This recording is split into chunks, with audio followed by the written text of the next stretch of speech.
The County of Los Angeles recognizes that we occupy land originally and still inhabited and cared for by the Tongva, Tataviam, Serrano, Quiche, and Chumash peoples.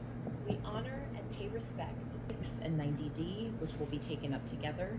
Then items 27, 2, 7, 10, 28, and 47, followed by item 51, and finishing with item 90G, followed by the remaining items not held by the board and general public comment. Before we begin, Executive Officer, please read the call-in information that was also provided on the agenda and explain our speaking rules.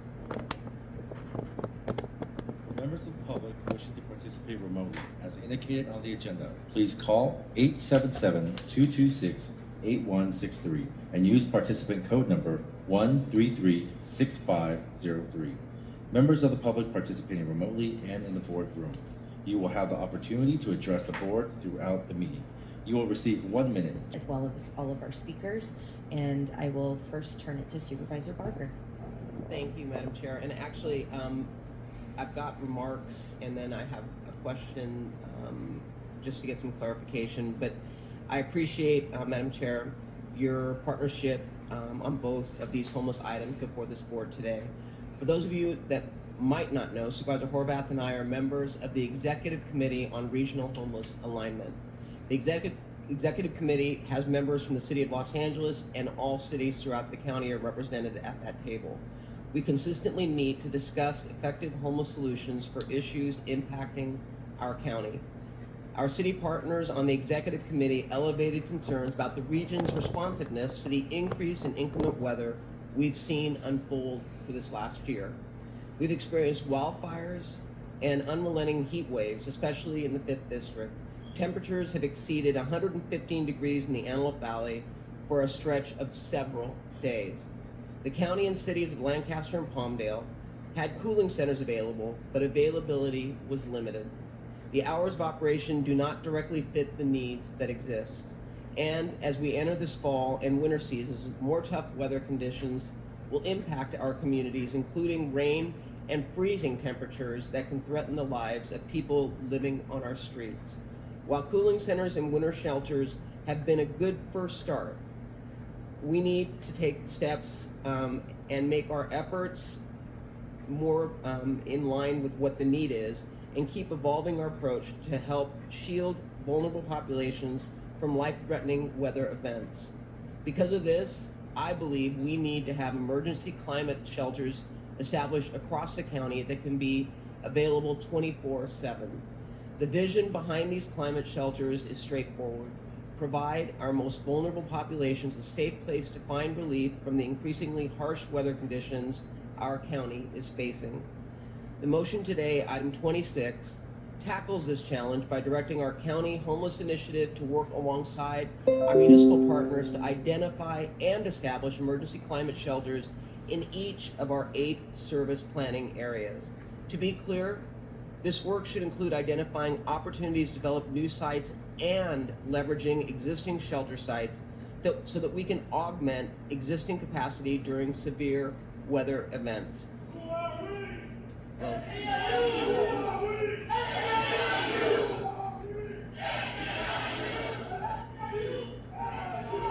Excuse me, you are disrupting the meeting. This is your second warning.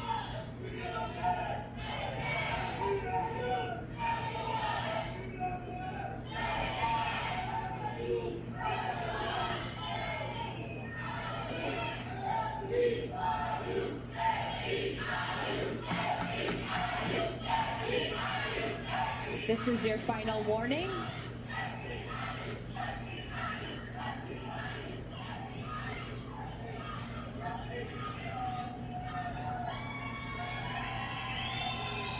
We acknowledge you, we see you, and we do need to continue on with our agenda.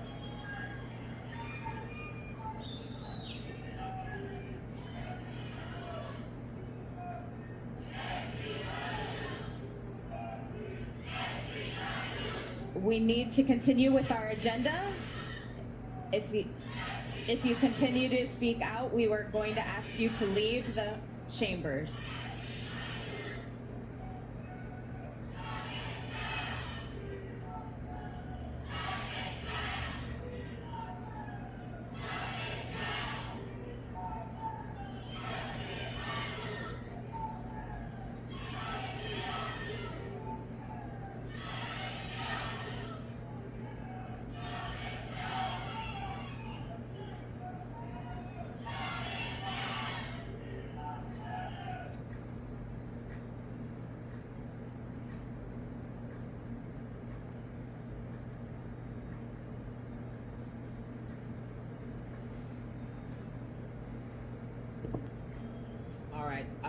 Thank you, Madam Chair. I think, okay. So as I was saying, my motion today, item 26, tackles this challenge by directing our county homeless initiative to work alongside our municipal partners to identify and establish emergency climate shelters in each of our 8 service areas. And I want to really emphasize this because I know that there's been some questions. To be clear, this work should include identifying opportunities to develop new sites and leveraging existing shelter sites so that they can augment existing capacity during severe weather events. In addition to establishing new climate shelters, we should also look at shelter sites that already exist under LASA's current portfolio. We should explore using common areas for additional emergency bed capacity during rain and extreme heat and cold. No space should be underutilized when the lives of our most vulnerable are on the line. I'm also proud to serve as a co-author to Madam Chair Horvath's Emergency Response Center item. This will strengthen the much-needed coordination and support to ensure that the county does its part in working with our 88 cities in coordinating outreach, encampment resolutions, public works operations, shelter occupancy, and cross-jurisdictional coordination. Under the January 10th, 2023 Emergency Homelessness Declaration that this board approved, there was a clear vision for the county to consolidate and streamline departmental coordination. While we have made progress in breaking down the silos that existed within county departments by increasing our collaboration with the 88 cities via the Pathway Home and Inside Safe encampment resolution programs, we still need to enhance our emergency responsiveness. The Emergency Response Center helps centralize the work of various county departments and bridges communication with our 88 municipal partners. And I want to thank many of the cities for their input in this discussion. And I know that Council Member Nithya Raman is going to be on her way down, but I want to thank her. She serves as Vice Chair and a representative for the City of Los Angeles on the Executive Committee and has played a crucial role in collaborating with county offices to bring these motions before us today. I also want to acknowledge some key elected leaders from cities in my district for elevating the need for enhanced coordination surrounding climate shelters. Mayor Pro Tem Richard Loa from the City of Palmdale made sure that Executive Committee was aware of the unique needs of the North County. This region saw the most extreme heat waves and temperatures consistently over 100 degrees during the summer. I'm proud to represent Palmdale and Lancaster, where I can truly say they've been leading efforts to bring more shelter and housing online to support people experiencing homelessness in the Antelope Valley. Palmdale recently partnered with the county to conduct a Pathway Home operation where we successfully engaged and brought in more than 30 individuals, 21 dogs, 4 cats, plus we moved 20 RVs, 9 vehicles, 1 boat and trailer, while removing approximately 2,200 cubic yards of debris. This type of success is only possible when we work alongside our cities, partnering to provide shelter and housing for those who have nowhere to go. And I want to thank Mayor Becky Shevlin from the City of Monrovia, who hosted a successful Pathway Home operation alongside the county and Volunteers of America. Becky also voiced concern that we have not been able to successfully secure an augmented winter shelter site in Spot 3, the San Gabriel Valley, something I have concerns with as well. During extreme rainstorms, it is very common for the San Gabriel Valley riverbed to experience intense flooding. This jeopardizes the safety of those that are living there. Through these motions, I believe we can establish a more collaborative and cohesive emergency system with our city partners to provide the life-saving resources Los Angeles County residents deserve. I ask each of my colleagues on this board to support these items. I don't know if you want to say something before I ask a question. Okay. So, first of all, Carter, thank you for being here on and nice to meet you. I know that great work is being done by the CEO, HI, Municipal Relations team, and they are doing work to bridge. Referred to as higher opportunity areas or neighborhoods are looked at first for these climate shelters, since there is a potential for people staying and living there for more time than our current temporary shelters allow. Overall, I want to ensure that these reports include designs and models that increase the likelihood of people saying yes to coming inside.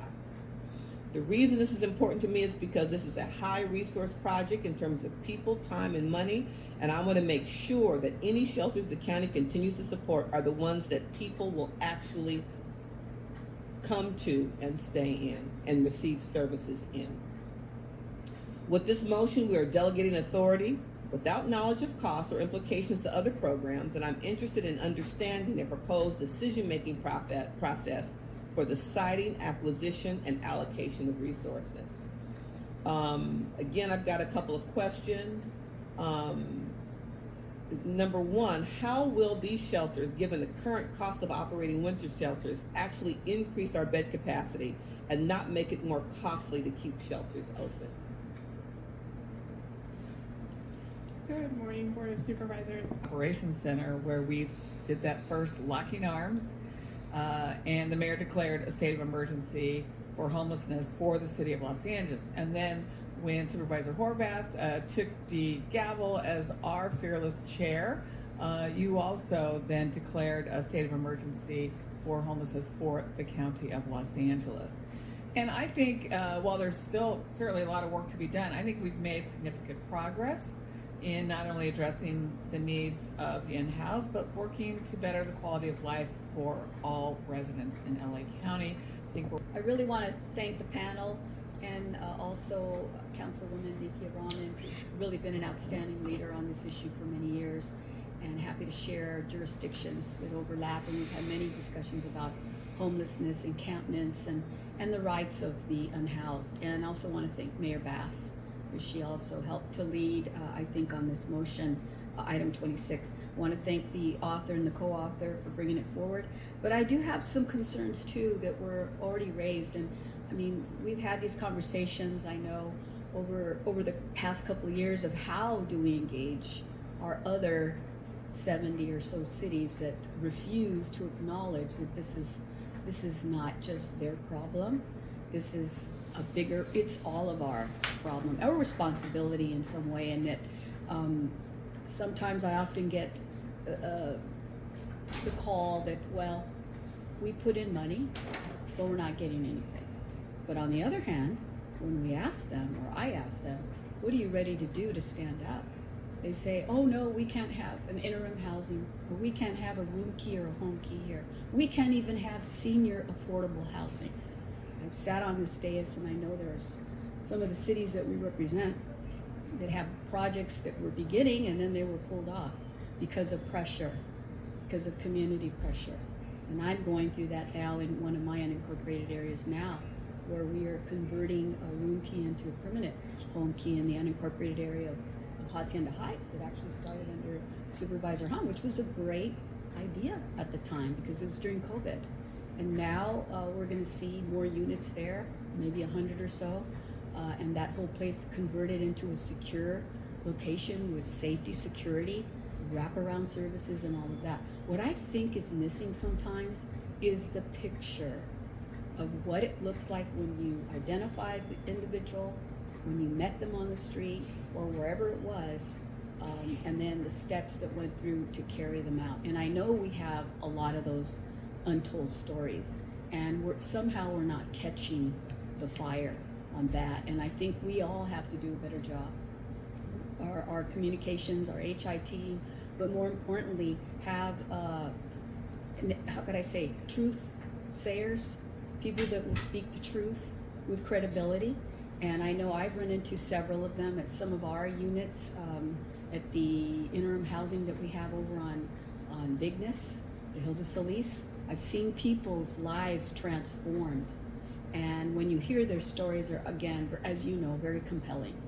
And not everyone has had the same experience. Some people do need treatment, severe acute assistance, and that's a different type of health treatment. And sometimes even the interim isn't sufficient for that. So I do believe in the dashboard. I do believe in coordinating information, which is the second motion that we're also talking about. Being able to make the assessment that Councilwoman Nithya Raman brought out. Okay, if you can transfer someone who needs more acute assistance or one that doesn't need acute but can be moved into another place. We past each other or not being aware of what's going on, and this will be an opportunity to kind of bring that together. I would say this is, also, I envision it sort of like the COVID emergency model. When the COVID emergency was declared, it certainly looked to those of us who are watching what the county was doing, that it wasn't just Dr. Ferrer, on a daily press conference, but there was a coordinated effort within the region, bringing regional partners together in a center where people were making sure that she is in the coordination loop as well. I just want to plead and ask that we make sure that we keep up the pace with the work that you all have been able to do in our unincorporated communities. That this new coordination doesn't come at the expense at the pace with which we have finally gotten to in terms of addressing our unhoused family, friends, and neighbors and RVs in those communities. I'm going to make that public plea.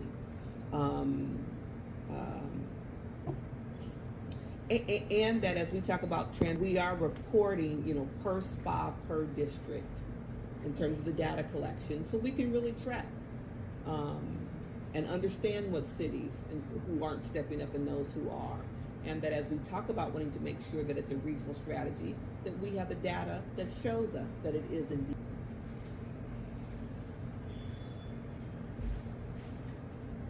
Our first participant is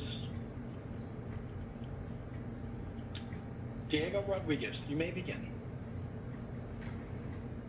Good morning. My name is Diego Rodriguez, and I represent ALMA, an organization dedicated to supporting our community's most vulnerable members. I'm here to express my strong support for item 26. As a proud resident of the San Gabriel Valley, I have witnessed firsthand the commitment of every series as El Monte, Pomona, Baldwin Park, Montebello, and now Azusa. They are supporting our unhoused neighbors. These municipalities have taken critical steps, even in the face of opposition from their own residents, to address the homelessness crisis effectively. However, unfortunately, some cities have hindered progress by blocking affordable housing projects and opposing Project One Key, for example, a vital initiative that provides life-saving assistance to those experiencing homelessness. Research and best practices have shown that homelessness is a challenge that no single city can overcome alone. We need a unified regional approach where more cities collaborate and share the responsibility of providing shelter. Thank you. Your time has expired. Next speaker, please.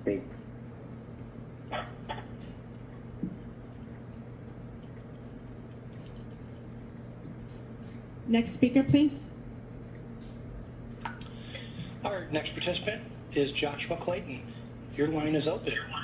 If you are muted, please unmute and speak directly into your phone. You may begin.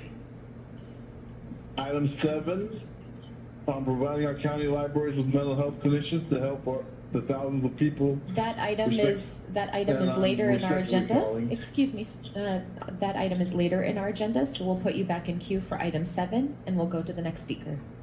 Okay, thank you. Our next participant is Bonnie Sharp. Your line is open. If you're muted, please unmute and speak directly into the phone. You may begin. Hi, actually, I was in queue for item 27. Okay, item 27 is next, so we'll put you back in queue and we'll go to our next speaker. We are on items 26 and 90D.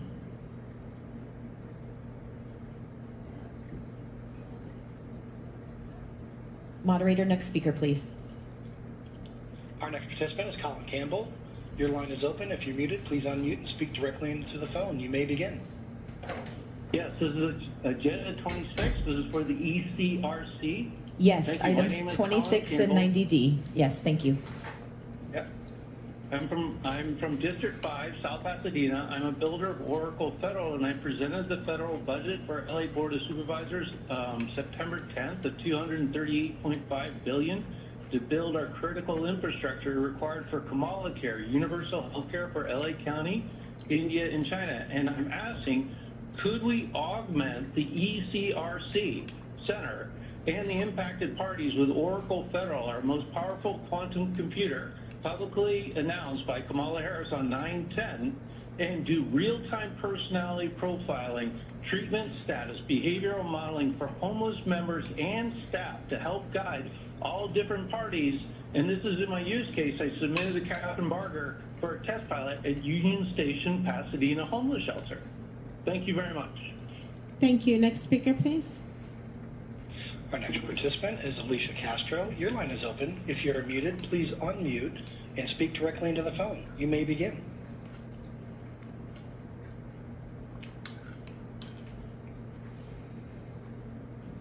Alicia, are you there? It looks like Alicia just dropped. Okay, next speaker. Our next participant is Ashley De La Rosa. Your line is open. If you're muted, please unmute and speak directly into the phone. You may begin. Hi, good morning. My name is Ashley De La Rosa. I'm with the Dolores Huerta Foundation, a nonprofit organization working to empower community members to make change in their communities. We support item 26 to increase the shelter capacity across the county. And I also just want to emphasize that the Dolores Huerta Foundation has been conducting door-to-door canvassing this summer in light of the election, also getting people to know what is happening. And we've been knocking over 400 doors, and a lot of the concerns that community members share are about the hospice crisis. It is important to invest in the Antelope Valley and Palmdale in coordination with organizations that are doing on-the-ground work to ensure faithful implementation and to ensure that the community members are able to have the needed shelters that they need. With this extreme heat and cold in that region, the shelter is a life-saving intervention. And so it is really important for us to also invest in the Antelope Valley again, just to make sure that Thank you. the whole Your time has area of expired. Outlake Next County- speaker, please.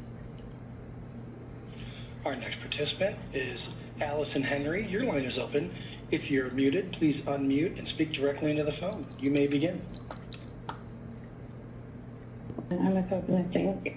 Hoganess is a nonprofit that serves homeless youth and students in Los Angeles County.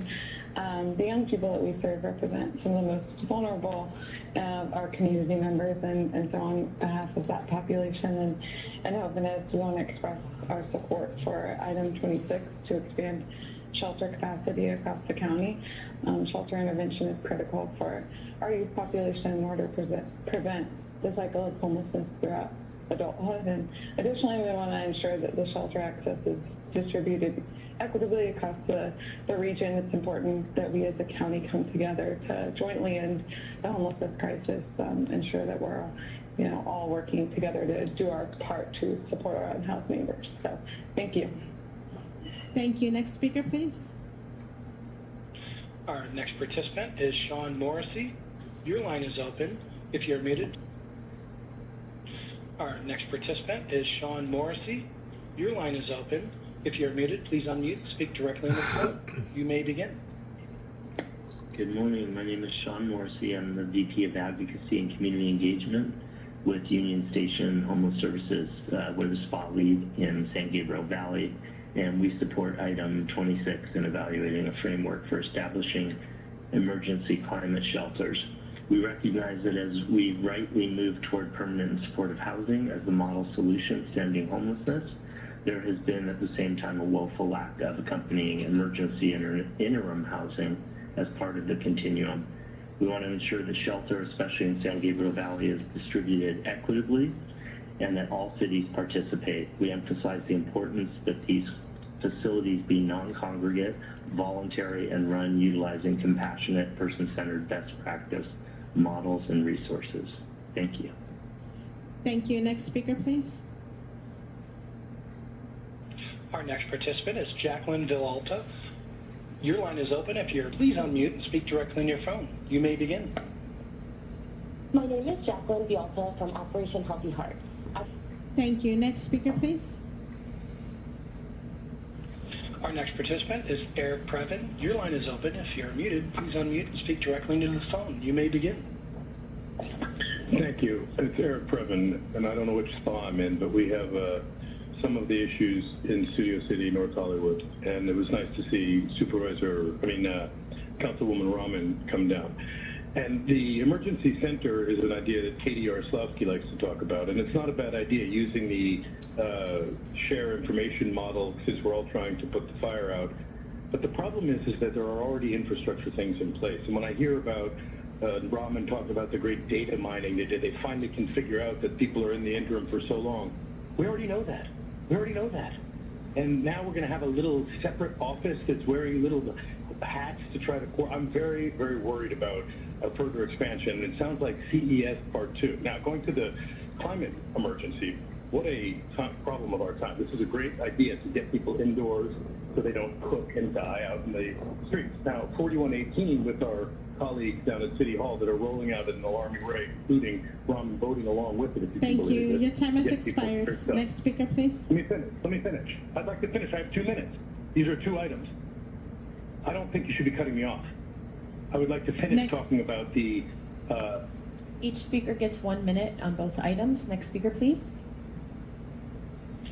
Our next participant is Lisa Smith. Your line is open. If you're muted, please unmute and speak directly into the phone. Untitled America, and I am in support of item 26. And I want to thank all the supervisors for bringing this to the table. However, I would like to see San Gabriel Valley get more support in more shelters because it's more really needed.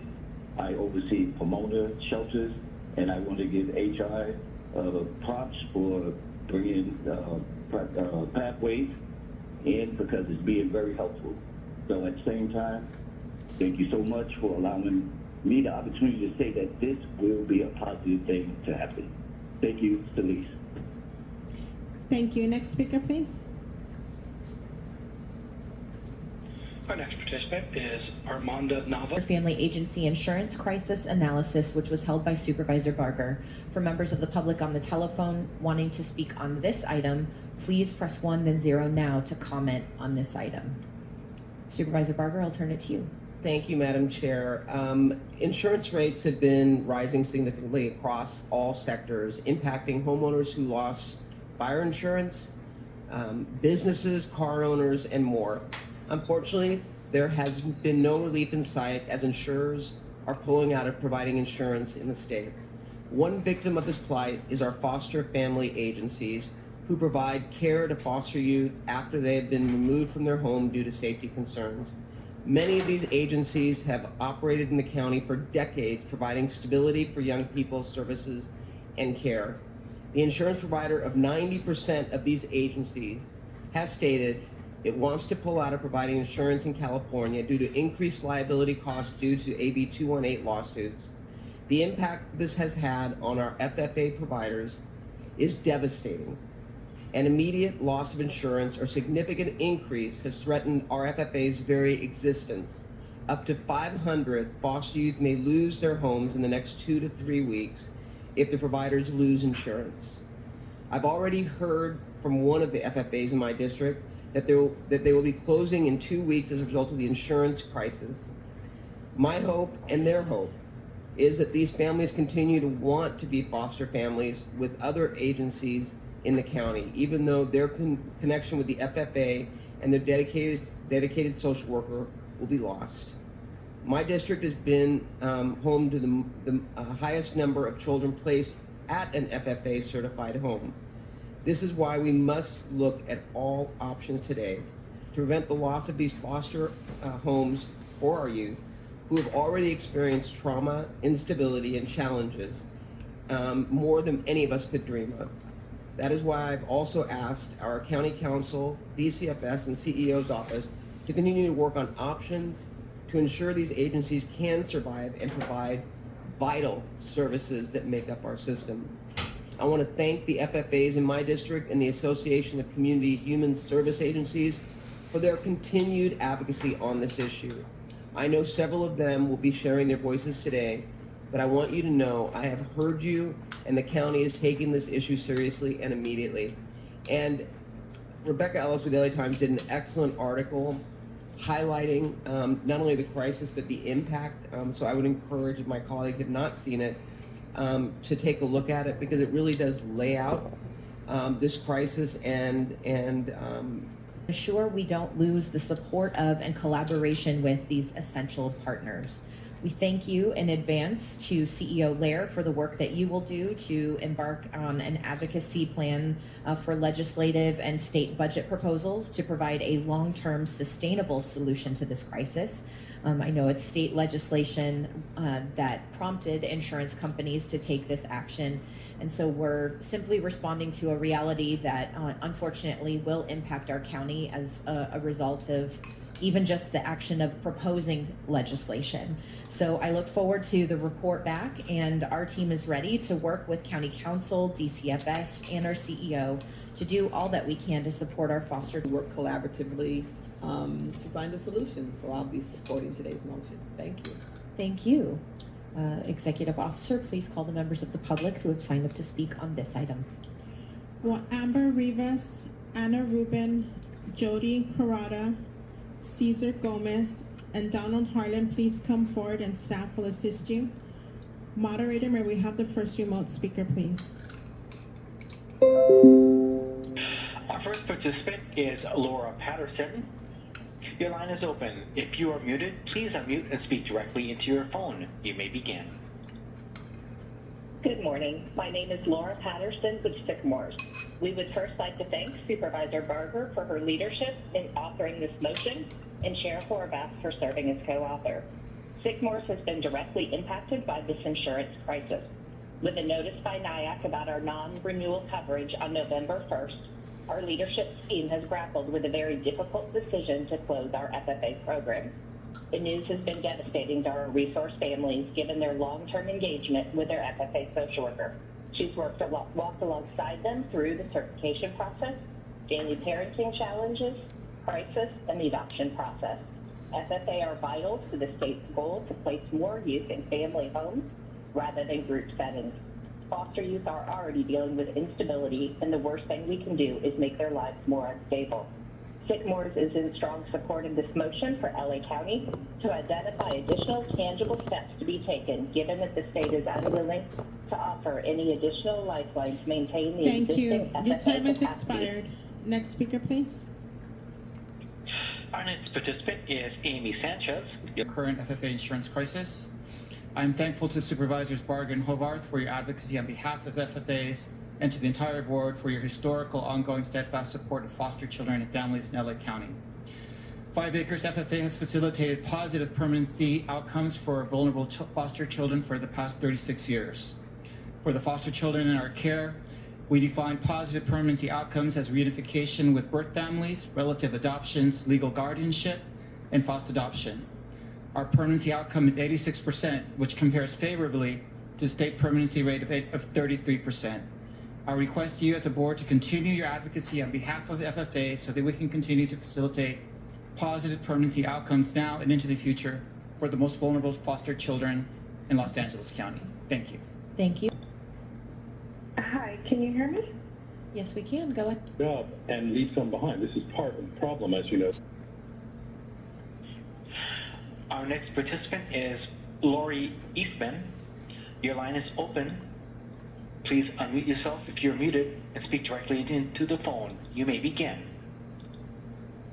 Hi, this is Lori Eastman with Olive Crest. I am the Regional Program Director, and I am in support of... Thank you. Next speaker, please. Our next participant is Eric Preven.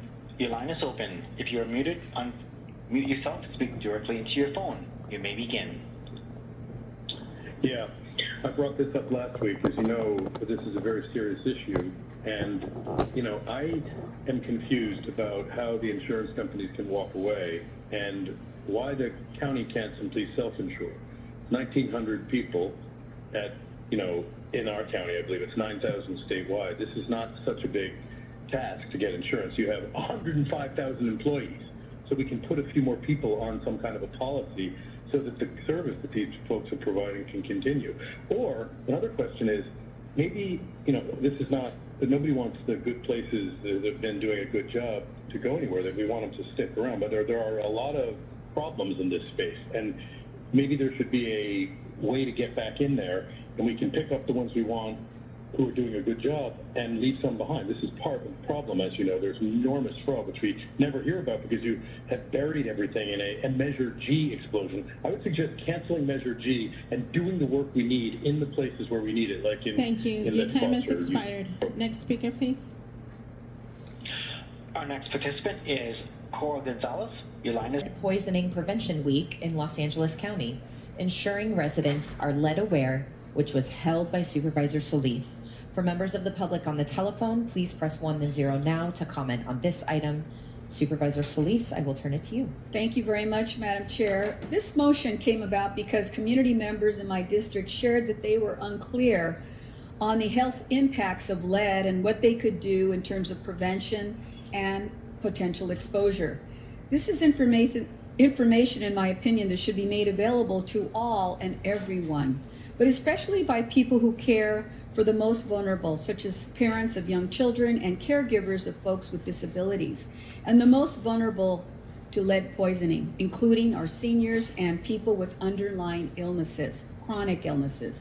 According to an Air Quality Management District health risk assessment, at least 250,000 people in LA County are at risk of developing chronic health conditions from lead exposure that comes from lead, arsenic emissions that settle on residential soil. Exposure to lead is not uncommon in urban settings, since there are multiple ways people can come into contact with lead, especially from community members that live near areas with known pollution, such as the Exide former battery recycling plant. Furthermore, a recent California Department of Public Health report shared that medical providers in this state are apparently falling short of reaching mandated routine blood lead screenings for young children. That's truly unfortunate, since lead exposure can cause, as we know, developmental delays, learning disabilities for young children, creating lifelong impacts. Moreover, lead can remain in the body for months, enter into soft tissue, and remain even embedded in our bones for decades. There's also evidence that lead exposure can result in cancer. There are multiple education gaps that we know need to be addressed. Community members need to be informed about symptoms of lead exposure and what to do next. And medical providers need to be reminded that lead is still a problem in LA County, and they must be proactive and receptive of testing folks for lead poisoning. Proclaiming Lead Poisoning Prevention Week, October the 20th through the 26th in LA County, is meant to jumpstart sustained health education outreach and the impacts of lead exposure and what next steps should be taken. I look forward to learning about the health education material and outreach that should be done for all our community residents in their languages. And I look forward to hearing back from our departments on this. Thank you very much, Madam Chair. And I also want to thank my co-author, Supervisor Hahn, who also shares this concern and interest. And I will turn it to her, Supervisor Hahn. Thank you, Madam Chair. Thank you, Supervisor Solis. And one of the things I want to emphasize is that tackling lead poisoning is not just the responsibility of individual families, right? This is a public health issue, and it requires cooperation at every level. There's no safe blood lead level for children. Even just a little bit of lead in the blood of a child can be harmful. Lead is toxic and particularly dangerous for young children because of their small size, rapid growth, and development. It can cause behavioral and learning difficulties, anemia, seizures, and other medical problems. Infants and young children are more likely to be exposed to lead than older children because they might chew paint that flakes off walls and woodwork. Toys can also contain lead, and we all know that infants and children love to put things in their mouth. In Vernon, Exide, a battery recycling plant that went bankrupt, polluted the air with lead particles. The wind carried the contaminated air to the surrounding communities. And when the wind stopped blowing, the lead particulates fell into the soil of these properties where children play, they learn, they grow. And to add insult to injury, the water discharge from the battery recycling plant seeped into water systems and contaminated the water sources. I think it's right that our County Department of Public Health is providing free blood lead testing. This service is absolutely free. Public Health also provides free lead paint remediation to qualifying families with children. Our Public Health Department has also been at the Exide community meetings, ensuring that impacted communities are able to access these services.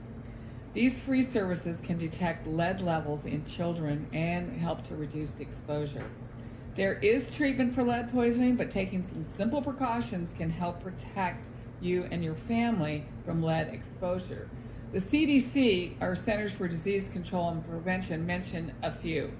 Washing hands and toys to help reduce hand-to-mouth transfer of contaminated dust or soil. Wash your children's hands after outdoor play, before eating, and bedtime. Remove shoes before entering the house. This will help keep lead-based soil outside. Run cold water. If you have older plumbing containing lead pipes or fittings, run your cold water for at least a minute before using.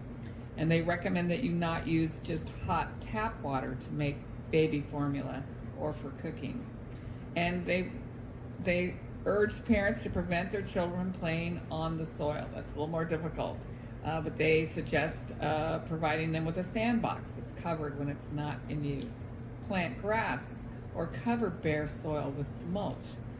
And the main thing I think we're doing by proclaiming this lead poisoning prevention awareness campaign is that we want people to get informed about this. If you're interested in learning more about lead testing for your children, please visit the Department of Public Health website for more information. And one of the things during this prevention week, we're encouraging parents to have children screened for lead by a medical provider at ages 1 and 2, that early. So as we proclaim raising awareness about lead poisoning, I want everyone to take a moment to reflect on the steps that you can do in your own home, but be assured that we here in the county are also taking this very seriously, and we will stand with you and do whatever we can to make sure that you and your children are safe. Thank you. Thank you, Supervisor Mitchell. Thank you, and thank you very much for bringing this motion forward. I was sitting here and reflected. I remember going to back to school night when my son was like in first grade and seeing one of the tasks that kids could be assigned, and it was like the water fountain monitor. And I was like, what's the water fountain monitor? And at the school, it was somebody's job to go and hold the water fountain on at the beginning of the day for the minute to clear the pipes at the school. I was like, problem, how about we fix it versus make it a job for the kids to do in the school? It was striking. So thank you for bringing this motion forward. And I just wanted to elevate some work that the community has done on their own. Back in 2023, the Better Watts Initiative conducted a study based on growing concern in that community, tested approximately 540 water samples from single-family homes throughout Watts, including LA City-owned public housing units and portions of the unincorporated area of Florence-Firestone. The study was just released last month, and it revealed excessive lead exposure in 21 of the samples. That survey showed that of the respondents, 58% identified as Latino, 39% African American, underscoring the disproportionate impact of lead contamination on communities of color across LA County. The same survey found that 77% of survey residents were renters and 96% relied on bottled water, which also shows there's a clear economic burden on low-income families trying to avoid potential lead exposure. And so, as Supervisor Hahn said, I want to thank the Department of Public Health. They've been actively attending the community meetings in Watts along with myself and my team, again, to raise awareness. So I want to express gratitude to those county departments and look forward to Public Health partnering with the communities of Compton and Inglewood Unified School District, again, to provide ongoing health education regarding the impact of lead on health. You know, the challenge is if it's an extended exposure for children, which lead to developmental delays, that's not reversible. And so this is the ultimate, I think, public health challenge. And so I think outreach and information and education is really important, as well as the infrastructure improvements we in government have got to make sure we lean in on to prevent, particularly when you consider the disproportionate impact it has on some of our most vulnerable populations and communities. Thank you, and thank you for introducing it, Ms. Elise. Thank you. Executive Officer, please call the members of the public who have signed up to speak on this item. Will Donald Harlan please come forward and staff will assist you? As a final reminder for participants on the telephone, if you would like to address item 2, if you have not done so, please press 1, then 0 now to be placed in the speaking queue. Moderator, may we have the first remote speaker, please? Our first participant is Samuel Hensley. Looks like he dropped. Go to Barbara. Looks like, okay. Collin Campbell, your line is open. If you are muted, please unmute and speak directly into your phone. You may begin. Thank you. My name is Collin Campbell. I'm out of District 5, South Pasadena. I'm a builder of Oracle Federal who used the federal funds for Kamala Care to help deal with lead poisoning. I worked at the CDC and Equifax out of Atlanta as a developer and data architect, and we could do risk detection. Lead poisoning diagnosis can be addressed with allowing people to enroll in Kamala Care to identify risk factors and monitoring places to be exposed to lead and prevent it. Healthcare should be made more equal for all citizens if they are provided an AI that protects all people equally. Thank you. Thank you. Next speaker, please. Our next participant is Eric Preven. Your line is open. If you are muted, please unmute and speak directly into your phone. You may begin. Thank you. No children or any people should be exposed to this kind of contamination, and I'm not clear what we're doing to make it better, but the awareness is very important. And the City of LA has the same problem, and they had a settlement today on a polychlorinated biphenyls lawsuit against Monsanto. So Holly Mitchell, you could ask President Harris Dawson if he wants to spend some of the $35 million they collected today to clean up the mess in your shared district. That would be very, very appropriate. The other thing is, I was looking into it, and this stuff being in schools is really dangerous. And I don't know what our strategy is, since we're wasting money bulking up on supervisors with Measure G. Can we consider dropping Measure G and putting the money and the funds forward to the many festering problems we have, like every single item? And can we put the public comment forward in the meeting so people don't have to wait till the end? Thank you. Thank you. Next speaker, please. Our next participant is Samuel Brown. Your line is open. If you are muted, please unmute and speak directly into your phone. You may begin. Hi. Speaker, please. Our next participant is Samuel Brown. Your line is open. If you are muted, please unmute and speak directly into your phone. You may begin. Hi, I work at Nature for All, and I just wanted to endorse the request with the Board of Supervisors to adopt this resolution. As a resident of the East San Gabriel Valley, it's concerning that we don't have a lot of access to materials around lead contamination. In an article published by the LA Times last year, there was a drinking water source tested at Van Wyck Head Start and State Preschool that had 940 times the allowable concentration for child care centers. The highest lead levels in LA County were then found to be at Van Wyck, where it was tested to be 4,700 parts per billion, and Happy Campers Children's Center, which was 3,800 parts per billion. We, urge the board to adopt this resolution, and we think it's important, especially given our proximity to the lead battery smelter, Quemeco. Thank you so much for taking consideration of this issue of lead contamination, and let's work together to try to address it and to reduce the exposure levels. Thank you. Next speaker, please. Our next participant is Barbara Hensley. Your line is open. If you are muted, please unmute and speak directly into your phone. You may begin. Hello, Barbara Hensley here. I am from the Sierra Club, and I want to first thank Supervisor Solis and Supervisor Hahn for sponsoring this measure and bringing it to the forefront. Of course, the Lead Poisoning Prevention Week in LA is a great way to ensure people that this is a real issue, and we'd ask the board to support the motion because of the threat to public health living in known areas of pollution such as Exide, but also in areas that are like East LA. I'm just hearing about San Gabriel Valley, where people come into contact with lead and may not even know it. It also seems that medical providers have become a little slack about having conversations with their patients and the parents with having 0 to 2-year-old children tested. Thank you. even Your that- time has though that's the expired. standard. Next speaker, please.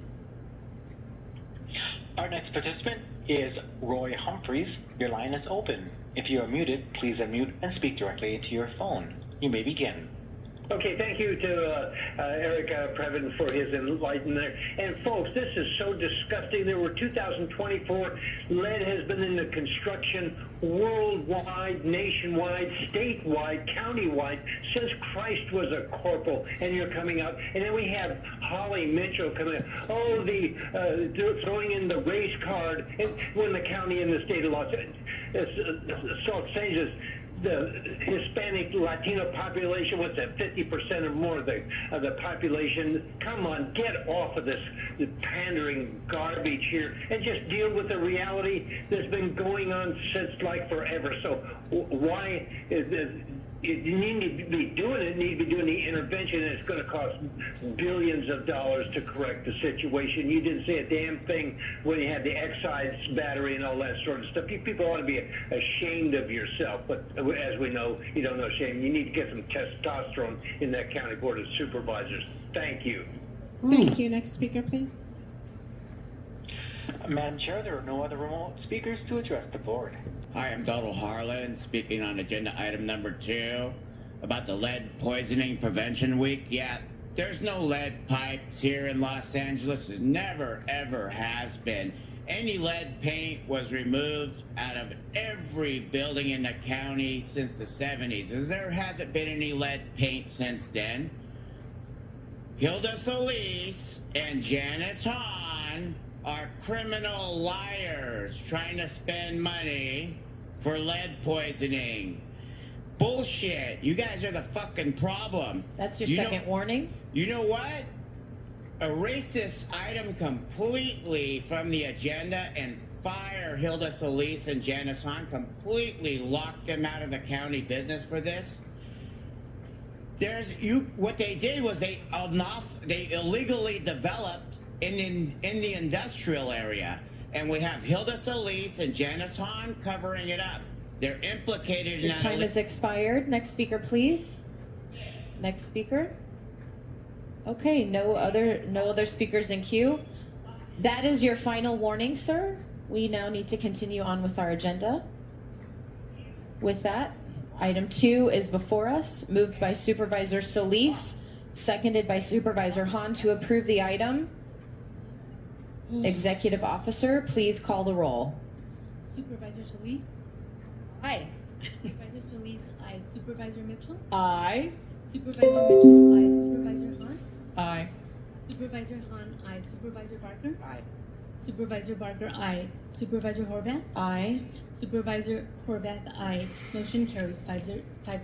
Thank you. We'll now move on to item 7, enabling county libraries to better serve their unhoused patrons, which was held by Supervisor Mitchell. For members of the public on the telephone, please press 1, then 0 now to comment on this item.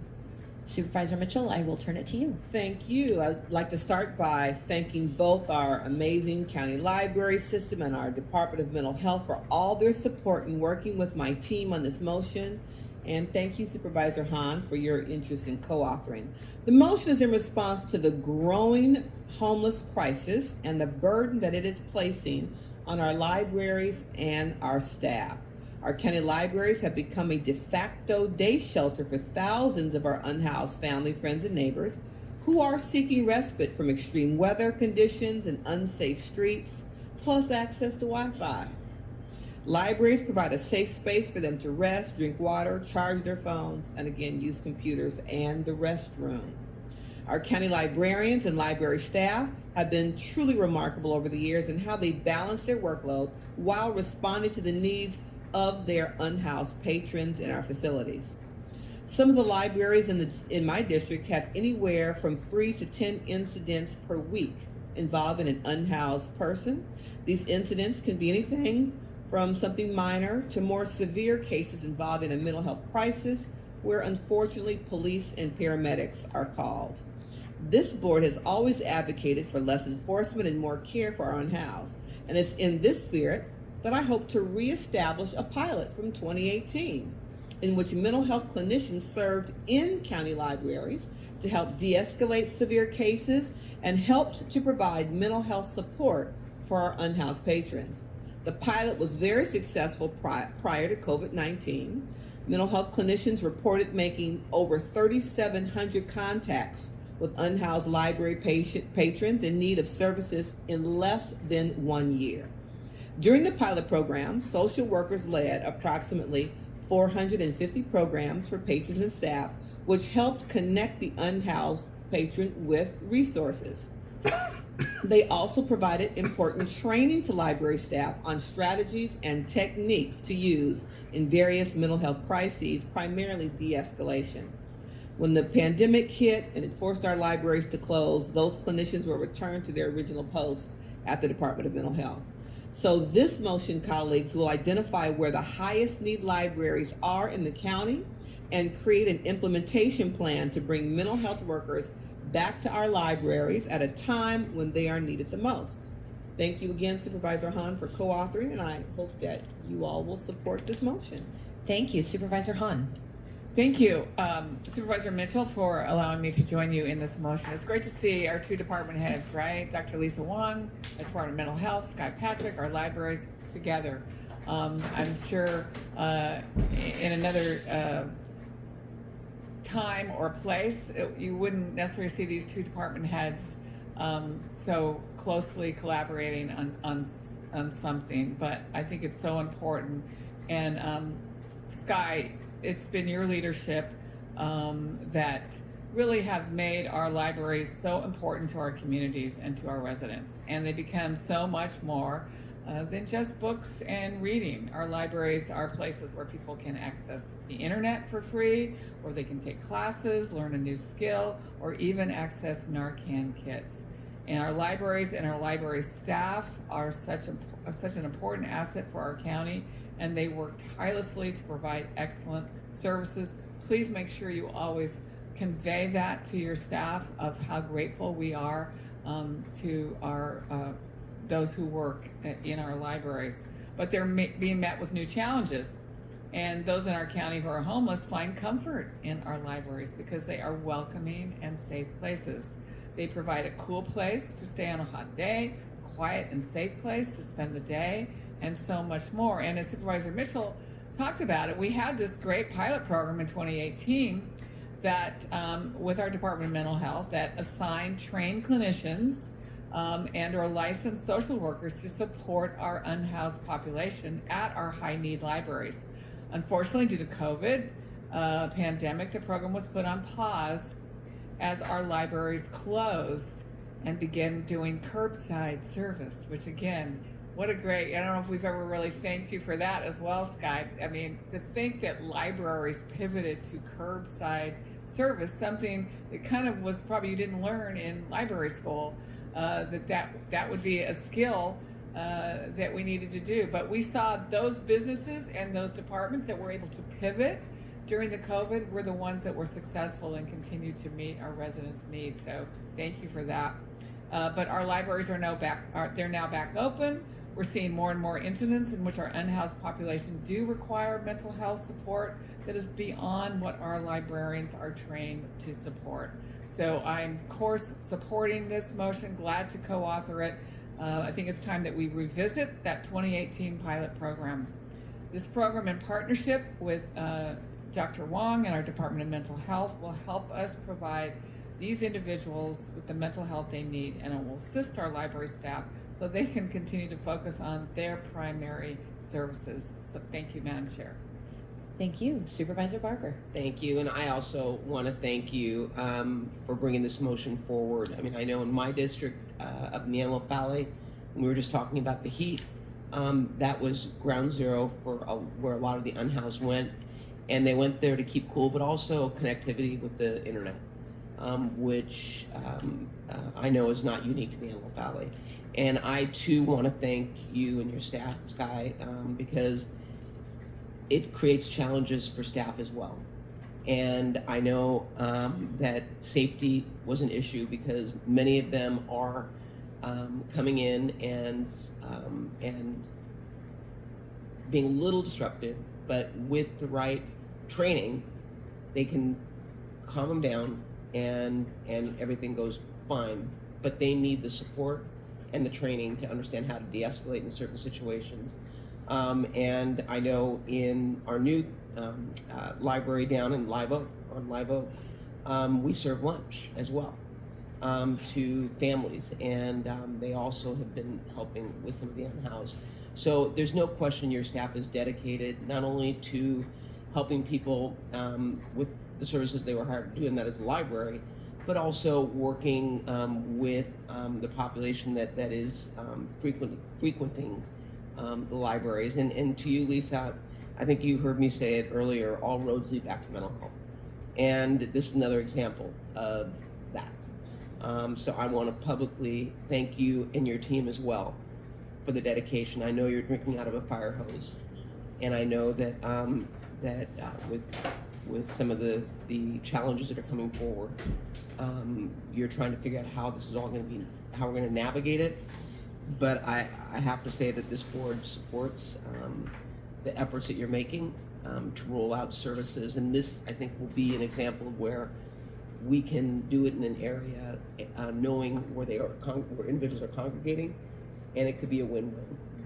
So thank you for bringing this motion forward.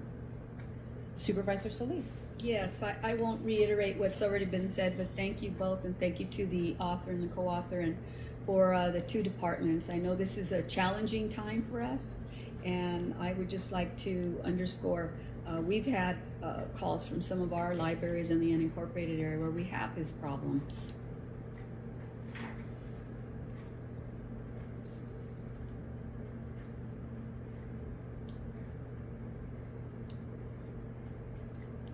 The internet for free, or they can take classes, learn a new skill, or even access Narcan kits.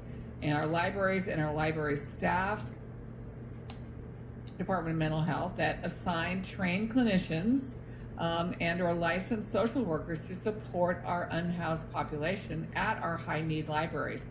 Unfortunately, due to COVID pandemic, the program was put on pause as our libraries closed and began doing curbside.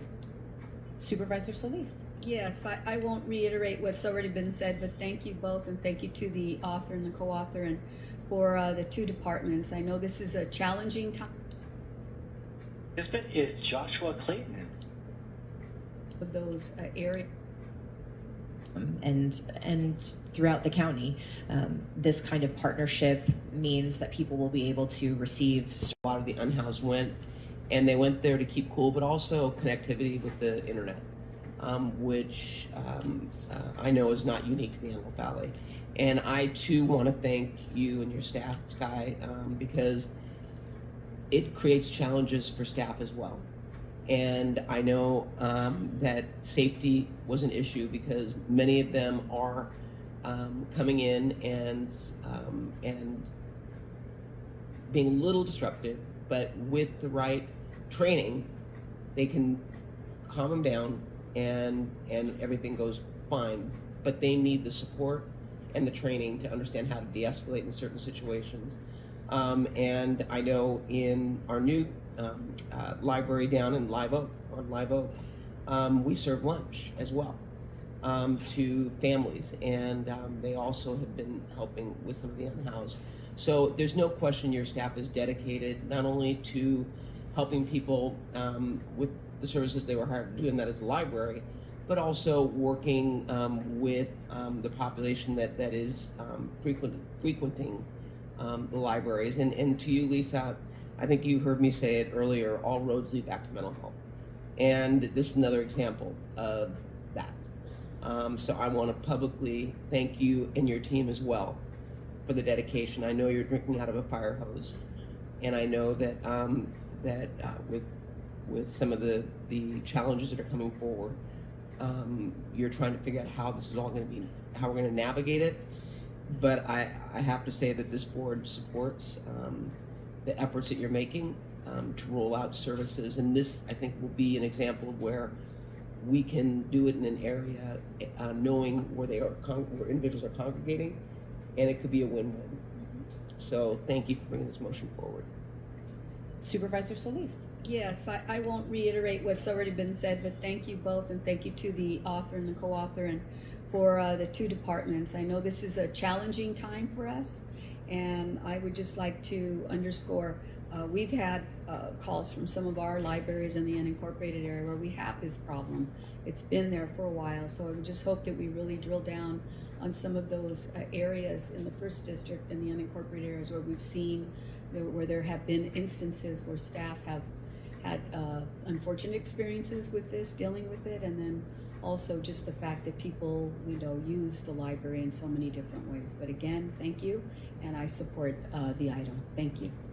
As a resident of one of the cities who enjoys the pleasure of a county library, and having seen, especially during COVID, and even before that, the role that the West Hollywood Library has played in providing safe access to additional services and supports, I'm very supportive of this motion, and I would love to see our mental health clinicians expand their service to libraries like San Fernando and West Hollywood in our 3rd district, and throughout the county.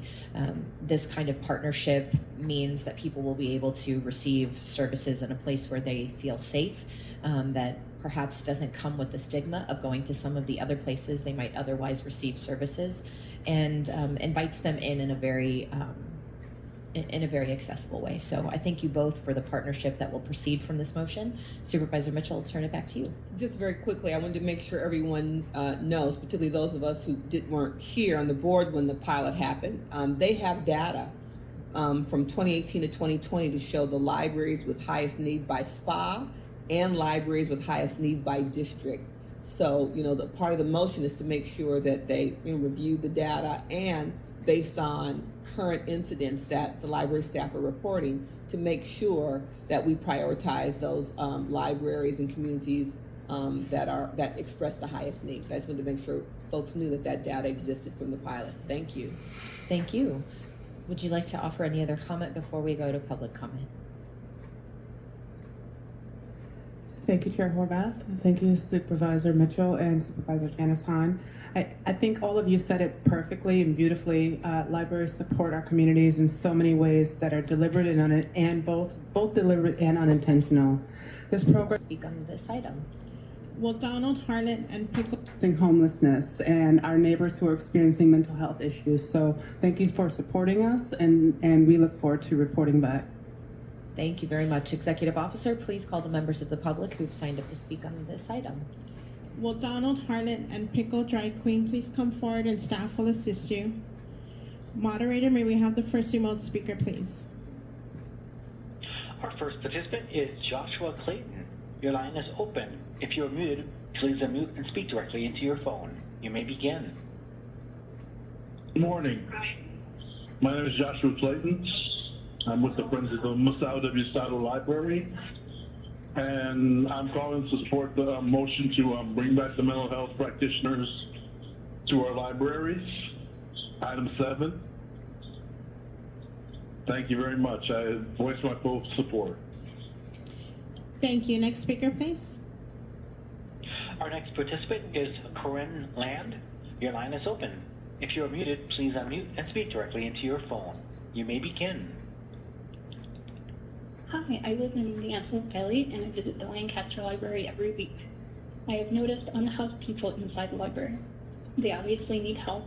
Some of them have mental health issues, substance abuse issues, and many seem to have lost hope. I think libraries would be a convenient location for unhoused people to access support from social workers. I also think many other people would benefit from having an accessible social worker available. So I also support. Thank you. Thank you. Next speaker, please. Our next participant is Andrea Carroll. Your line is open. If you are muted, please unmute and speak directly into your phone. You may begin. Thank you. I love libraries, and I love the idea of them as parts of the community where you have civic meetings and ways to be part of the community, learning and education. And everybody should be included, of course. And I'm very appreciative of the librarians who take the time to be dignified with unhoused people. But I agree with the caller who said that it cannot be a librarian's responsibility, quite frankly. And once again, we need more people, and we don't have more people. We do not need more supervisors milling around getting Nithya Raman to come up here, where Marquise Harris Dawson today, once again, shut down public comment from me for 2 meetings in a row. So it's now dueling bad people who are colluding. So I don't appreciate that. I think that the librarian should be respected, and the people who go to the library should be able to hear from the people in the public timely when they watch the meeting on the little TVs, and not have the people shrunk down to the size of a gnat on City Hall while they appear in living color at County Hall. We'll get into that, and we can discuss it with Mr. Harris Dawson and Chair Horvath together. Thank you. Maybe Your we can time make has some progress. expired. Next speaker, please. Okay, thank you. Thank you. Are there any other speakers, moderator? There are no other speakers on the phone. Okay, then we'll go to speakers in person. Please go ahead. Hi, my name is Hi, my name is Pickle. I am the drag laureate of the city of West Hollywood, and I run Drag Story Hour. And I want to thank Supervisors Hahn and Mitchell for putting this forth. More than that, I'm a daily library user. I do all my work for my nonprofit from libraries, from the computers. I use the printing every day at different libraries throughout the county based on where I need to be. I overhear people accessing resources every day from librarians, and the compassion that they receive is so inspiring. The other week, I was in the computer lab. A woman came in and she said, "I need help," and they connected her to resources. She was at the end of her rope, and she went to the library. She didn't go to a resource fair. She didn't go to a clinic. She didn't go to a police station. She went to a library. Thank you. Thank you very much. Are there, please go ahead. Next speaker. Agenda item number 7, running homeless programs at the county libraries. Definitely no.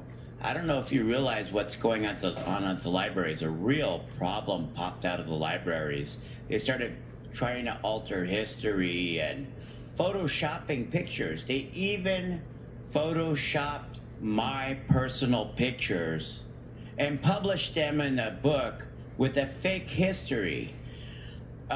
Angel City Press is particularly bad. These are sponsored mostly by the LA City Library, but the LA County Library has similar problems. Many of the evil creatures and trolls creating illegal publications and false histories appeared as librarians, and they're in there creating problems. They're trying to create a homeless business in the library. Your time has expired. Next speaker. Seeing no other speakers. Item 7 is before us, moved by Supervisor Mitchell, seconded by Supervisor Hahn to approve this item. Thanks for joining me on this motion to accelerate the implementation of Los Angeles County's soon-to-be updated bicycle master plan and Vision Zero improvements. Bicycle and pedestrian fatalities occur in every part of the county and are all too common. To name just a few examples, in the 3rd District in Northridge on Friday evening, a cyclist in his early 50s was thrown off his bicycle by one vehicle to be hit by a second. Neither driver stopped. In the 2nd District on Friday, August 2nd, in the middle of the day, a man in his 40s was killed in a bicycle versus vehicle hit-and-run collision on West 63rd Street near Overhill Drive in View Heights. And in the 1st District in April, a 46-year-old father of 5 was struck by an SUV traveling at a high rate of speed in LA's central Alameda neighborhood and pronounced dead at the scene. Last year, 87 fatal traffic collisions occurred throughout our unincorporated communities, resulting in 95 deaths. 95 people who left behind sons, daughters, mothers, fathers, partners, and friends.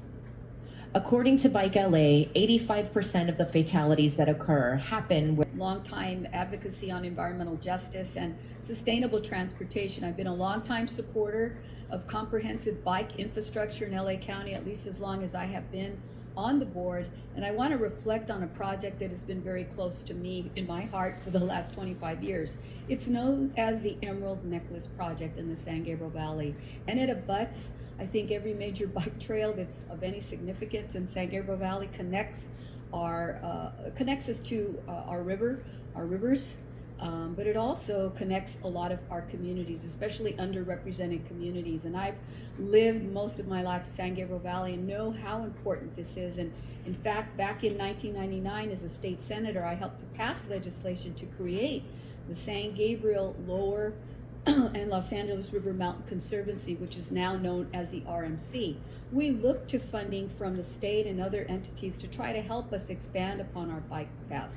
The Emerald Necklace Project actually started way back in 2001 with the late Jeff Yang. Some of you know him from the Whittier and Hacienda Heights and Pellissier area. He was an avid Sierra Club member, but someone who really spent a lot of time working on the environment.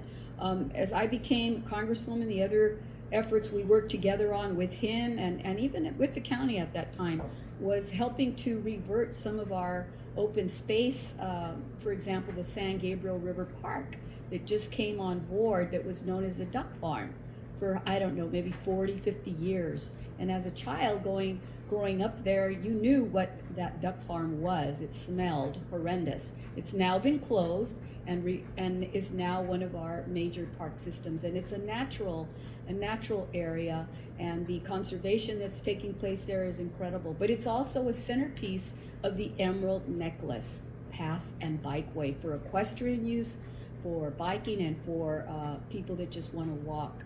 The 30-acre linear park that I'm talking about features a world-class bike path, marking a significant milestone in our journey. However, much of the project remains yet to be built. In 2016, voters overwhelmingly supported the expansion of LA County's transportation network through Measure M. This included $120 million for the San Gabriel Greenway Network, aiming to expand our bikeway network along flood control facilities and build upon the Emerald Necklace vision. While I'm excited about the progress, I'm also disappointed about the pace. San Gabriel Valley Greenway Network Plan, initially set to identify the first 40 buildable miles by 2018, is now only nearing completion now, some years later, 2024. Despite this delay, I'm eager to see this plan guide the implementation of our bikeway network because it impacts so many underserved communities. We're making strides with 4 additional miles of the Vincent Community Bikeway Project, and I want to commend DPW for that and your staff, but I would like to see it move faster. I think people are owed that. I urge the County Flood Control District to implement the plan immediately as a part of the Bikeway Master Plan update. These projects, as you know, shouldn't take a decade to implement. We need to respond urgently to climate change and to provide viable alternatives to driving for our many, many residents. So on this journey, I hope that we can continue to see this move on a faster pace, and I think we may have. Per the County Vision Zero Plan, 15 of the top 20 collision concentration corridors are unfortunately in the 2nd District. And so it's important that Public Works recognizes that. I think the priority is really to assure, transparency and fairness. Yep. How can we relax those and at the same time move more quickly? And not compromise that. No, I hear that, and I know you're not making excuses, but it's just when I heard 2 years, I wanted a clarification in terms of what it was we're talking about, because I couldn't believe that. But I support this motion. I feel as though, Supervisor Solis brought up the length of time it's taken. I mean, I remember meeting with some of my constituents who have flood control behind their homes that were upset because they said they felt as though this was part of their backyard. How can we do this? And the reminder was by your staff that that's public right away. And, that's in an area where it would have been, it's ideal because it connects cities without being on really busy streets like Huntington Drive. So I'm anxious to see how this all plays out. I do agree that we need to look at things like what the city of LA did with their measure HLA. It's obvious that it was very popular. It got 65.5% approval. However, the number of projects to which the measure has been applied so far have been limited, raising questions about the financial implications of this plan. Hope we're on first name basis. Thank you for this. It's kind of gone in a different direction, but I appreciate you, Supervisor Barger, bringing up the issue of hiring and new classifications, because as you said, Mark, we've already identified some qualified people. We're going to lose those qualified people probably in 2 years. So that's another thing to think about. Our first participant is Brianna Egan. Please make sure your phone is on mute and speak directly into it. You may begin. Hello, County Board of Supervisors. My name is Brianna Egan. I'm calling in from the South Bay in strong support of this motion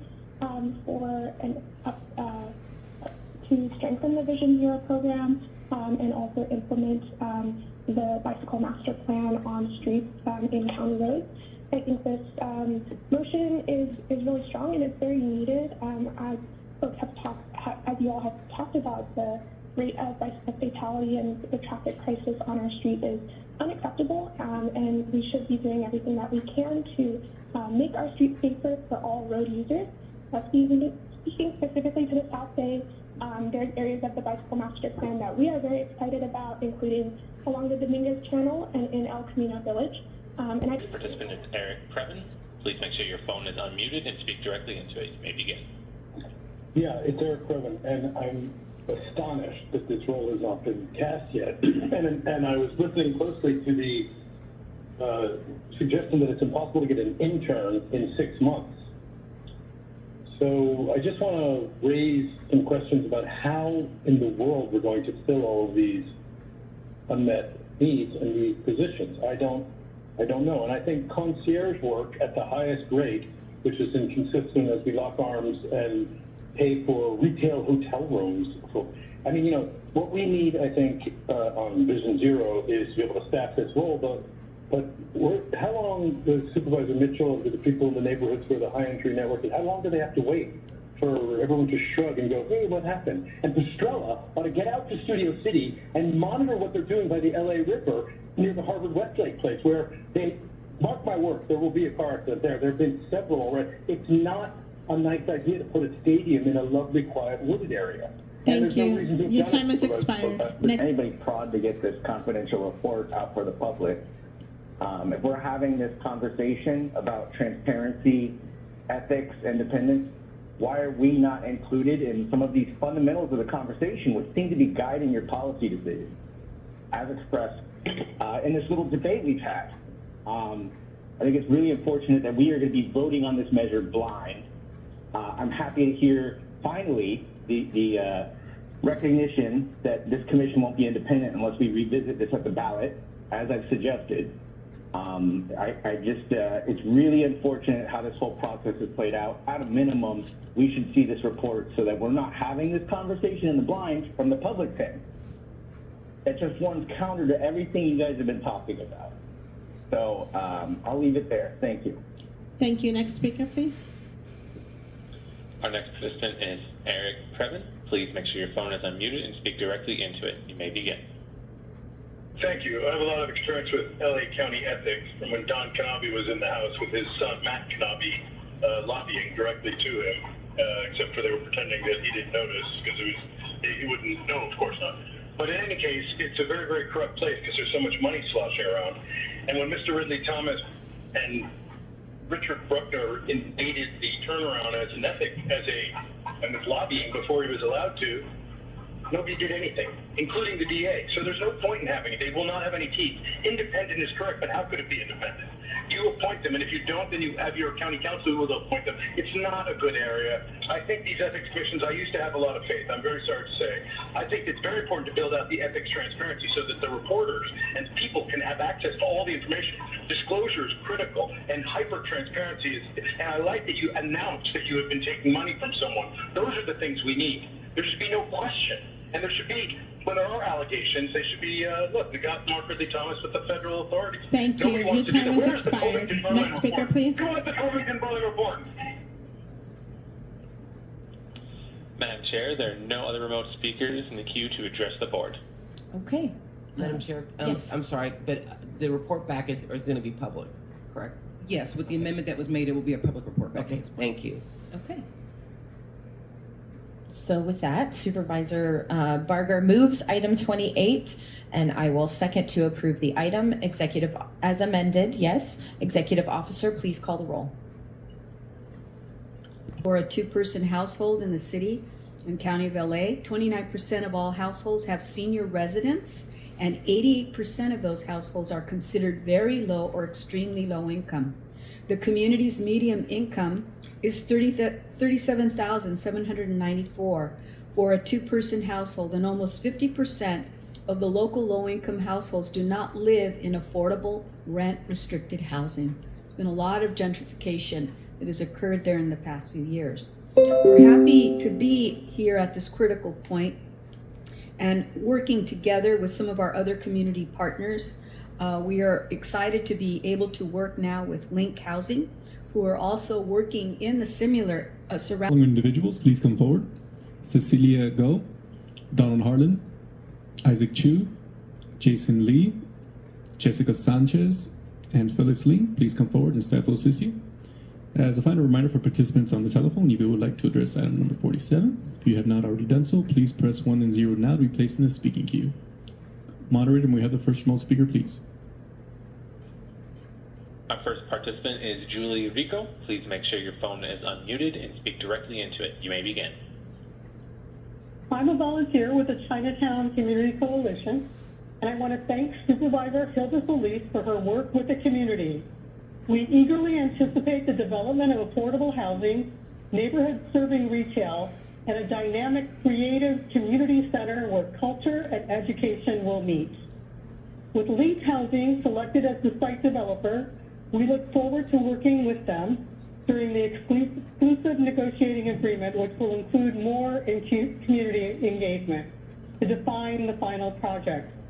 We would like to emphasize that current acutely low-income residents of Chinatown are in desperate need of housing. We are hopeful that it will be possible to ensure that existing Chinatown residents may apply for the affordable units at New High Village in a special effort outside the boundaries of the current system. We want to thank the supervisor and DEO for going beyond with the inclusion of the community through the creation of the Community Advisor Committee. Thank you. Thank you. Your time has expired. Next speaker, please.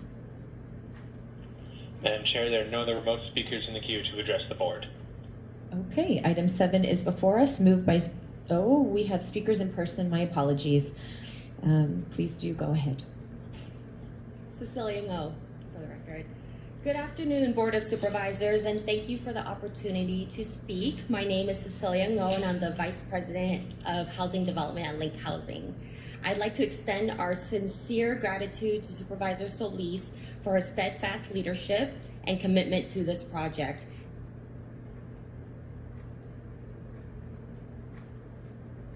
Chief Executive Office, who have both made their debuts earlier in today's meeting, will be available for questions as well, and I'll now turn it to you for your presentation.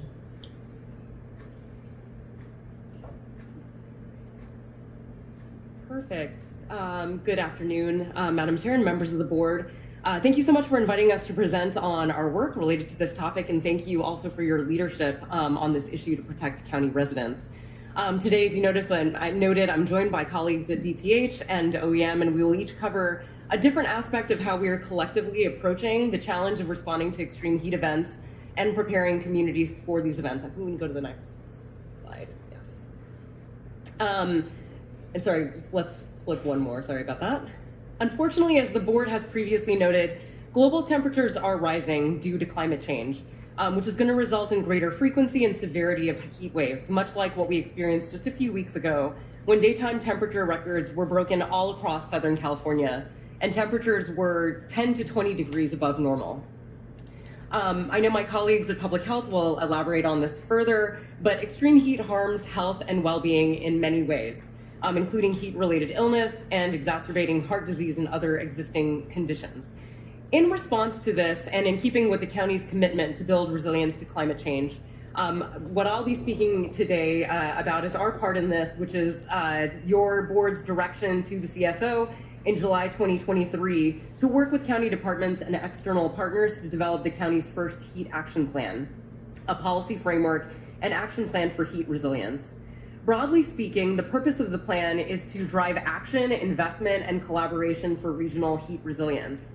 The plan will present a comprehensive approach to heat resilience that will include both preventative actions, such as urban greening, which can actually reduce temperatures at the neighborhood scale, as well as responsive actions such as emergency communications and services.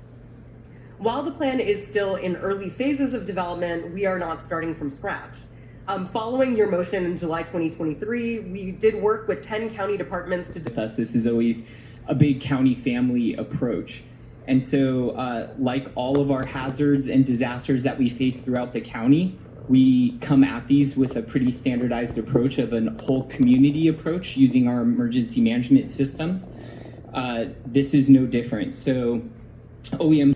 You would think differently, but my concern is more about what is happening with the health and well-being of individuals and how they're getting the information regarding what they need to do when these alerts are made. I watch television in the morning and I'll see, there's alerts, which is great.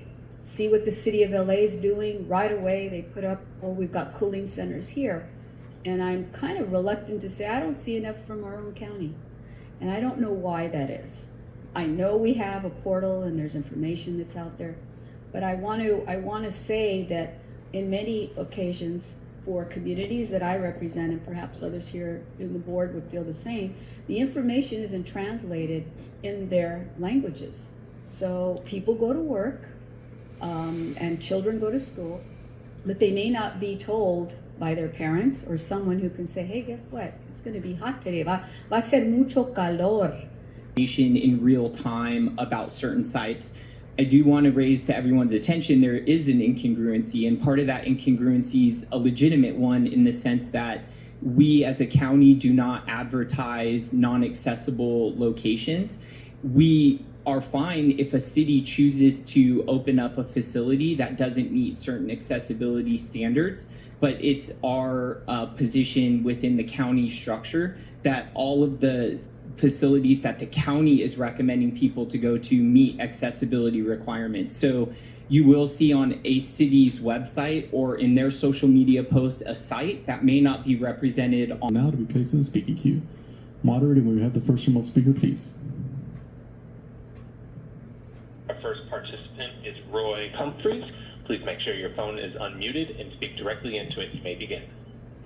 Oh yes, thanks to Supervisor Solis on the bus comment, and notice that Supervisors Kanabi, Hahn, and Solis and their staff know Roy Humphreys' role in the Heights efforts to bring Foothill Transit from brain-dead management to transportation a la Japan, Singapore, China, and even France. Check it out, whether it's buses or metro, it's awesome and clean. And also, when it rains on both sides of the street as well as the sunshine. And we're still waiting for the Walnut Yard to clean the filth at the Rite Aid bus stop. Thank you. Thank you. Next speaker, please. Our next participant is Gabriela Eddy. Please make sure your phone is... Field intervention teams that respond in person to people experiencing a mental health crisis and with unarmed mental health professionals. I want to start by talking about the progress that LA County has made over the last few years. When I first introduced this motion in 2020 to look into coordinating alternative crisis response, DMH had fewer than 30 psychiatric mobile response teams for the entire county, and they only operated during business hours. On average, people had to wait over 7 hours for a response from one of these teams. And since then, our Department of Mental Health and this board have greatly expanded and enhanced our system. We now have a total of 70 field intervention teams that operate 24/7 all across the county. This means that no matter where you are, what time it is, and what insurance you have, you can call and request a field intervention team if someone is having a mental health crisis. These teams can be reached by calling our Department of Mental Health helpline, or if you have a local area code, you can even call 988 and request a team. This expansion has not been easy. It's come at the same time that we faced a global pandemic and national mental health clinician shortage.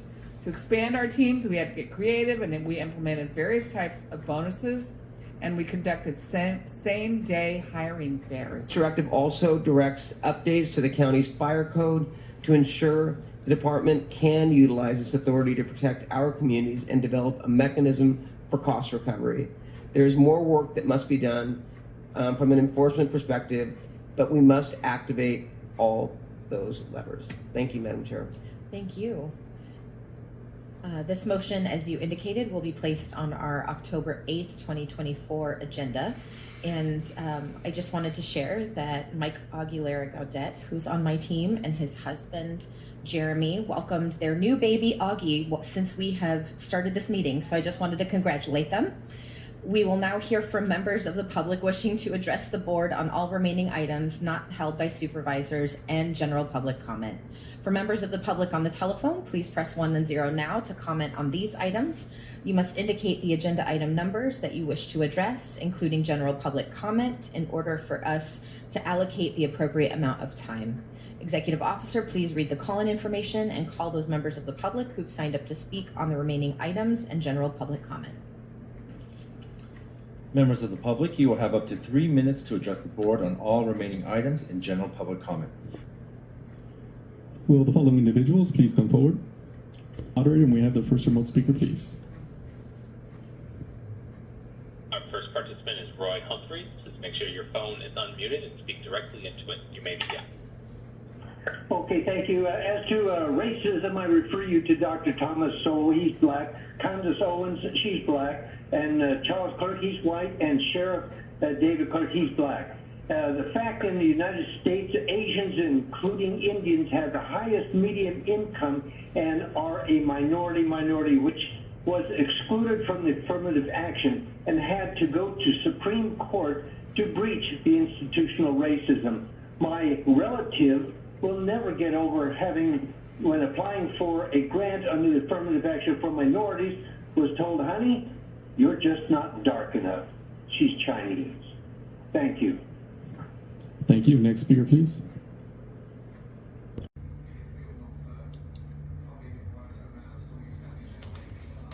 Large-scale organic waste dumping mixed with construction and demolition debris and other harmful contaminants.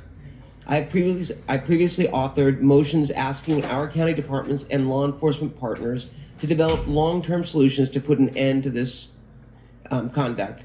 The illegal dumping of mulch and other waste in the Antelope Valley is not just a problem of scattered trash or improperly placed debris. It's an affront to the health, safety, and dignity of the people who call this place home. This is not just an environmental issue, it's an issue of environmental justice. For too long, these communities have been treated as a dumping ground. Large, illegal stockpiles of mulch and hazardous construction waste continue to be dumped in the Antelope Valley, creating serious hazards that threaten the air residents breathe and the water that they drink. These stockpiles are tinder boxes at risk of catching on fire and spreading toxins into the air, threatening the homes, families, and livelihoods of all who live nearby. The contaminated mulch piles also create conditions that could lead to toxic runoff leaching into the soil, contaminating local water sources. The culprits behind this dumping act with impunity, disregarding the long-term damage they cause to our community's health and well-being. These dangers disproportionately impact the most vulnerable members of our community, the elderly, children, and those with pre-existing health conditions. It is time for accountability. We must demand stricter regulations, better enforcement, stronger deterrence, and increased penalties for those who illegally dump waste in our community. We must prioritize this issue as a county and work with the state to ensure that this environmental damage is stopped. Therefore, I'm going to read an motion for the October 8th, 2024 board meeting. I therefore move that the Los Angeles County Board of Supervisors direct County Council in coordination with the Los Angeles County Fire Department, Department of Public Health, Department of Public Works, and the Department of Regional Planning to develop local ordinance to regulate land application of mulch. This includes requirements related to zoning, maximum duration of storage, maximum height of storage piles, and other requirements related to physical contamination. This directive also directs updates to the county's fire code to ensure the department can utilize its authority to protect our communities and develop a mechanism for cost recovery. There is more work that must be done from an enforcement perspective, but we must activate all those levers. Thank you, Madam Chair. Thank you. This motion, as you indicated, will be placed on our October 8th, 2024 agenda. And I just wanted to share that Mike Aguilera Gaudet, who's on my team, and his husband, Jeremy, welcomed the rest of the board on all remaining items not held by supervisors and general public comment. For members of the public on the telephone, please press 1 then 0 now to comment on these items. You must indicate the agenda item numbers that you wish to address, including general. Will the following individuals please come forward? Yvonne Sandoval, Eddie Torres. Remote speaker, please. Our first participant is Roy Humphreys. Please make sure your phone is unmuted and speak directly into it. You may begin. Okay, thank you. As to racism, I refer you to Dr. Thomas Sowell, he's black, Candace Owens, she's black, and Charles Clark, he's white, and Sheriff David Clark, he's black. The fact in the United States, Asians, including Indians, have the highest median income and are a minority, which was excluded from the affirmative action and had to go to Supreme Court to breach the institutional racism. My relative will never get over having, when applying for a grant under the affirmative action for minorities, was told, honey, you're just not dark enough. She's Chinese. Thank you. Thank you. Next speaker, please. Our next participant is Lynn Plombeck. Please make sure your phone is unmuted and speak directly into it. You may begin. Hi, Lynn Plombeck, Santa Clarita Organization.